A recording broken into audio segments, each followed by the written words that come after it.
ഇടതുപക്ഷ പ്രസ്ഥാനം അപ്രസക്തമായി എന്നതിനോട് എനിക്ക് യോജിപ്പില്ല.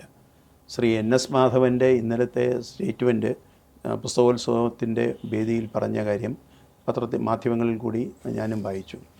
അദ്ദേഹം എന്തുകൊണ്ടാണ് അങ്ങനെ ചിന്തിച്ചത് എന്നെനിക്കറിയില്ല. ഇടതുപക്ഷ പ്രസ്ഥാനം എന്ന് പറയുന്നത് യഥാർത്ഥത്തിൽ ഇന്ന് കൂടുതൽ ശക്തമാകേണ്ടുന്ന കാലഘട്ടമാണ്.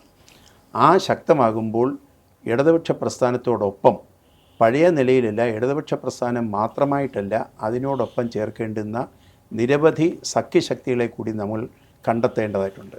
ആ സഖ്യശക്തികളും കൂടി ഒരുമിച്ച് നിന്നുകൊണ്ട് ഇടതുപക്ഷ പ്രസ്ഥാനത്തിന് വളരെ ദൃഢതയോടുകൂടിയ തീരുമാനങ്ങൾ എടുക്കാൻ കഴിഞ്ഞില്ലെങ്കിൽ നമ്മുടെ രാജ്യം വർഗീയതയുടെ കയ്യിൽ അകപ്പെട്ടു പോകും. ആ വർഗീയതയുടെ കയ്യിൽ നിന്ന് രാജ്യത്തെ രക്ഷിച്ചെടുക്കണമെങ്കിൽ ഇടതുപക്ഷ പാർട്ടികൾ തന്നെയാണ് ശക്തിപ്പെടേണ്ടുന്നത്. അതുകൊണ്ട് അത് പ്രസക്തമായിട്ടുള്ള ഒന്ന് തന്നെയാണ് ഇന്ത്യയിലെ ഇടതുപക്ഷത്തിൻ്റെ നിലനിൽപ്പെന്ന് പറയുന്നത്. അതിന് പോറലേൽക്കേണ്ടി വന്നത് ആ മുന്നണി പാർട്ടിയിലുണ്ടായ പ്രസ്ഥാനത്തിലുണ്ടായ ഭിന്നിപ്പുകളാണ്. അത് 64-ലുണ്ടായി, 67-ലുണ്ടായി, പിന്നീട് അതിൻ്റെ തന്നെ പല ശിഖരങ്ങളിലും ആ ഭിന്നിപ്പുണ്ടായി. ആത്മവിശ്വാസം നഷ്ടപ്പെട്ട കമ്മ്യൂണിസ്റ്റുകാരെ ഇന്ത്യയിലെ ജനസമൂഹത്തിന് കാണേണ്ടി വന്ന ഒരു സാഹചര്യം ആ ഭിന്നിപ്പുകളിൽ കൂടി ഉണ്ടായി. ഇന്നാണെങ്കിൽ വ്യാപകമായി മാവോയിസ്റ്റ് വേട്ടകൾ നടക്കുക.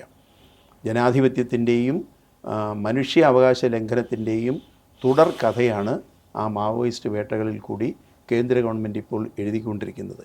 എന്നിട്ടും നൂറുകണക്കിന് ആയിരക്കണക്കിന് ആളുകൾ സറണ്ടർ ചെയ്തിട്ട് പോലും ഇപ്പോഴും ആ എൻകൗണ്ടർ വേണ്ടി വരുന്നു എന്നുള്ളതാണ്.